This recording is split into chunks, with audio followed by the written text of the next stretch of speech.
Je suis Nabila Ben Sadek, je travaille à Jeanne Lajoie depuis des années maintenant et je fais cette année la 5e année. C'est ma cinquième année. J'ai enseigné beaucoup de niveaux à Jeanne Lajoie. J'ai commencé première année, après 3e année et là, c'est la 5e année que je fais. Ah, très bien. Et on a quelques petites questions au sujet du nouveau curriculum de maths. Comme vous savez, on a maintenant un nouveau curriculum de maths en Ontario, première refonte depuis l'année 2005. Et Oui. on a une première question pour vous. Premièrement, comment ça s'est passé le premier 2 mois d'enseignement avec le nouveau curriculum de maths? Oui, comme le nouveau curriculum de maths, ils ont rajouté une nouvelle composante socio-émotionnelle. Donc, j'ai parlé un peu avec les élèves sur le nouveau curriculum. Je leur ai dit, il y a de nouvelles choses qui se sont mises cette année en mathématiques. La plus importante, c'est ce côté-là socio-émotionnel qui, face aux défis rencontrés lors des leçons et activités de maths. Mhm. Et je ne sais pas si vous connaissez Classe Dojo. Oui, je le connais très Oui. bien. Alors, dans Classe Dojo, il y a des petites vidéos de 5 minutes sur plein de choses. Il y a des vidéos, il y a 5 chapitres de vidéos sur la mentalité de croissance. Mhm. Et justement, il y a un petit monstre qui s'appelle Mojo qui dit qu'il n'est pas intelligent parce qu'il ne comprend pas, il va abandonner. Donc, on a visionné ça Oui, avec les élèves. oui. Et après chaque petite vidéo, chaque chapitre, on a fait comme une discussion. Qu'est-ce qu'il veut dire ici? Est-ce que c'est vrai? Si tu comprends pas les maths, est-ce que c'est vrai? Tu n'es pas intelligent? Mhm. Si tu fais des erreurs, qu'est-ce que ça fait? Donc là, on a vu l'importance justement de faire des erreurs parce que ça Mhm. fait, comme il a dit, faire grandir ton cerveau qui est comme un muscle, en fait. Si tu le fais pas travailler, donc il va dormir, il va rien apprendre. Donc Oui. ça, c'est Hey, tu me l'histoire. rappelles des souvenirs. Oui, Puis je me pose la question, dans le temps, c'était en anglais, mais il y avait mis des gros oui, sous-titres en c'est toujours la français. même chose, C'est toujours en toujours la même anglais chose, oui. avec des sous-titres. Oui, oui, oui. Mais c'est vrai Donc, que j'avais complètement oublié que ça existait, mais ça a c'est un lien super bien vraiment fait. Moi, je direct le avec les conseille. maths, oui. Oui, oui, moi, je le conseille vraiment, sincèrement, parce que les enfants, regarde, ils sont en 5e année, ils sont quand même assez grands, mais ils adorent ces petits monstres-là de classe d'audio. Ouais, Et ils étaient tous là, madame, on veut voir une autre vidéo, on veut voir une autre vidéo. Donc, ouais, c'est vraiment en ouais. plus super bien expliqué parce que ça va en croissant là. J'abandonne après son ami qui lui dit non, viens, il faut toujours persévérer. En tous les cas, ça leur a montré que faire des erreurs, c'est pas une honte, demander de l'aide, ce n'est pas une honte et la persévérance aussi. Hmm. Merci pour ça.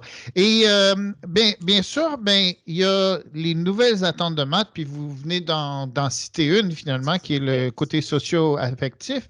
Est-ce que dans votre planification, dans votre revue est-ce qu'il y a des idées que vous avez ressorties pour l'enseignement de ces nouvelles attentes de maths et des nouveaux domaines ou attentes? Oui, je dois dire que moi, j'étais super contente que le codage soit quand même mandaté par le ministère, Mhm. parce que je le faisais déjà bien avant dans pratiquement toutes les matières avec mes élèves. Et le fait là que ce soit mandaté, c'est vraiment super intéressant. Mhm. Mais vu la situation, la pandémie, donc je veux dire, on ne peut pas partager le matériel, les ordinateurs, c'est entre guillemets, là on attend. Mais quand même, j'ai des idées pour des activités débranchées Mhm.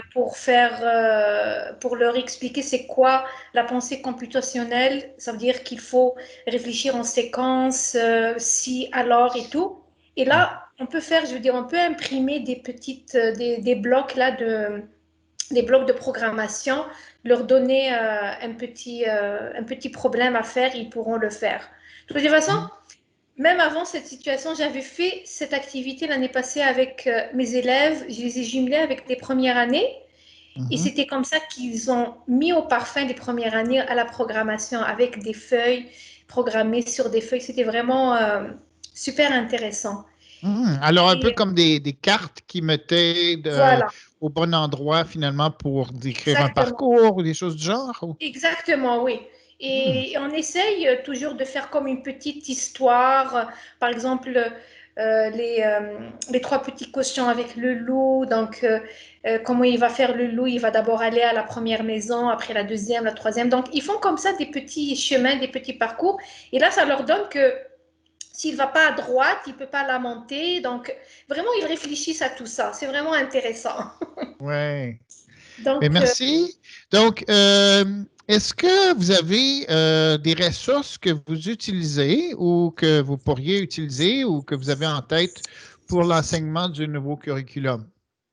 oui, déjà, je veux juste souligner que le site là du ministère, c'est vraiment bien fait, hein. La Mhm. version bêta là qu'ils ont mise, je trouve qu'elle est vraiment bien expliquée. Les attentes sont expliquées.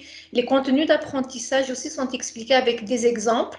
Donc, vraiment, on sait ce qu'il faut faire. Ouais. Mais sinon, j'ai d'autres sites que j'utilise comme MathFrog aussi, Mhm. qui est vraiment bon parce qu'on a des exercices imprimés avec des exercices en ligne à faire. Il y a Mathétique. J'ai découvert un nouveau site cette année, Récréomat. C'est un site de mathématiques récréatives Mhm. où il y a beaucoup de problèmes ouverts. On laisse les enfants réfléchir. Et c'est ça un peu l'esprit aussi de ce curriculum, c'est qu'on ne soit pas focalisé sur un domaine qu'on fait de A à Z. Il faut toucher à tout en même temps. Donc, Oui. c'est un peu ça. Oui, Bon, puis j'ai en fait, d'autres sites, mais bon, je ne vais pas tous les citer là. oui, merci. Mais c'est plus que suffisant. Ça donne beaucoup de pistes aux enseignants qui nous écoutent. Ben, finalement, qu'est-ce que vous aimez le plus au sujet du nouveau curriculum? Moi, j'ai trouvé que la partie littératie financière est importante et très intéressante parce que c'est pas juste on apprend aux élèves les concepts monétaires là de l'argent, j'ai un sou, deux sous, trois sous, des dollars. C'est surtout dans mon année de cinquième année, on les prépare à leur vie future quotidienne. Les taxes, les transferts d'argent, comment faire un budget, est-ce que c'est intéressant de s'inscrire à un programme de fidélité, comment faire des achats judicieux et économes. Moi, je trouve que cette partie-là, ils ont retravaillé le concept de l'argent, mais d'une autre façon. Oui. Parce Mhm. qu'avant, on faisait juste des problèmes. J'achète quelque chose à 20 dollars, je lui donne un billet de 30, comme il va me rendre de monnaie, des trucs comme ça. Mais là, c'est vraiment, ça touche vraiment la vie quotidienne Mhm. des élèves et ça les prépare pour plus tard, au fait. Je veux dire, quand ils seront déjà au secondaire, ils vont commencer à manipuler l'argent vrai, vraiment Mhm. là. Et là, je trouve ça c'est un domaine super intéressant. Et bien sûr, mon dada, c'est le codage. Ben oui, c'est sûr. Et toi et moi, hein, Nabila, certainement. OK. Exactement. Donc, Ben, c'est merci ça. beaucoup. Et je trouve que c'était vraiment. Il était temps de faire un nouveau curriculum parce que ça devenait. Il devenait un peu dépassé, l'ancien curriculum. Oui, c'est Oui, vrai. oui, oui. Puis techniquement, ben, ils ont réduit le nombre d'attentes et de contenus. Oui. Alors, c'est vraiment bien aussi de ce point de vue-là Mhm. parce que avant, c'était peut-être un peu lourd d'avoir à enseigner tous les contenus. Puis on Oui, finissait parfois on finissait par effleurer certains contenus, mais oui, maintenant, oui. c'est un peu plus réaliste d'être capable de passer à travers tout le curriculum.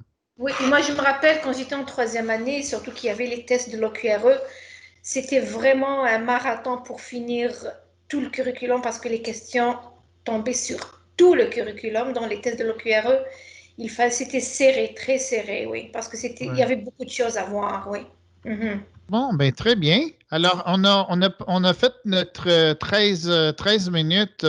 C'était vraiment super Ah, super. de te rencontrer encore, puis Merci. d'avoir la chance de jaser comme ça ensemble. Puis, c'est ça, on va avoir des sections de chacune des entrevues qui vont Mhm. être à l'émission de vendredi. Puis, je vais tâcher si vous ne l'avez pas déjà, le lien à l'émission pour vendredi, je vais m'assurer que vous l'avez dans votre boîte de courriel avant Merci. l'émission. Comme ça, vous Merci. pouvez venir. Puis, peut-être même écouter l'émission avec vos élèves ou bien toute seule là, à l'école. Mhm. Merci beaucoup. Merci Yann. Très bien. Au Merci. revoir. Au revoir. Merci, bye.